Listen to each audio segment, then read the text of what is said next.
இவரை பாத்தீங்களா? ஒரு பழக்கடைக்காரரு கையில எலி மருந்தை வச்சிருக்காரு. அந்த எலி மருந்து இவர் என்ன பண்ணிருக்காரு, எல்லா பழங்கள்லையும் தடவிருக்காரு. ஏன் இப்படி பண்றாரு? ஏன்னா அந்த எலிகள் பழங்கள்ல வாய் வச்சிடக்கூடாது, அதனால அவர் பொழப்பு போயிடக்கூடாதுன்னு பண்றாரு. ஆனா அந்த எலி மருந்துல என்ன இருக்கு? அபாயகரமான பாஸ்பரஸ் கலவைகள், எலிகளை கொல்றதுக்கு உண்டான கலவைகள். அதை மனுஷ சாப்பிட்றப்ப என்ன ஆகும்? கிட்டத்தட்ட அதே எஃபெக்ட் மனுஷனுக்கும் ஆகும். கடுமையான வாந்தி வயித்தால ஏற்படும்.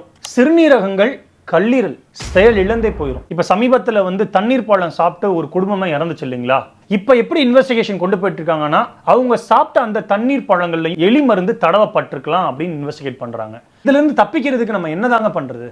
இனிமேல் ரோட்டு கடையில் நம்ம பழங்கள் வாங்கினாலும் சரி, இல்லை ஆன்லைனில் வாங்கினாலும் சரி, இல்லை பெரிய பெரிய மால்களில் வாங்கினாலும் சரி, நம்ம என்ன பண்ணணும்? அதை வீட்டுக்கு வந்தோடனே முழுசாக அதை அலசி அதை சுத்தம் பண்ணி அதில் ஏதாவது கெமிக்கல் வாசனை ஏதாவது இருக்கான்னு நம்ம முகர்ந்து பார்த்துட்டு அதுக்கப்புறம் தான் அதை நம்மளும் சாப்பிடணும். குழந்தைங்களுக்கோ இல்லை பெரியவங்களுக்கோ கொடுக்கணும். வேற வழியே இல்லை. நம்ம எதுவுமே பண்ண முடியாது. நம்ம வாழ்ந்துட்டு இருக்கிற சொசைட்டி அந்த மாதிரி ஆயிடுச்சுங்க. அவ்வளோதான். நன்றி.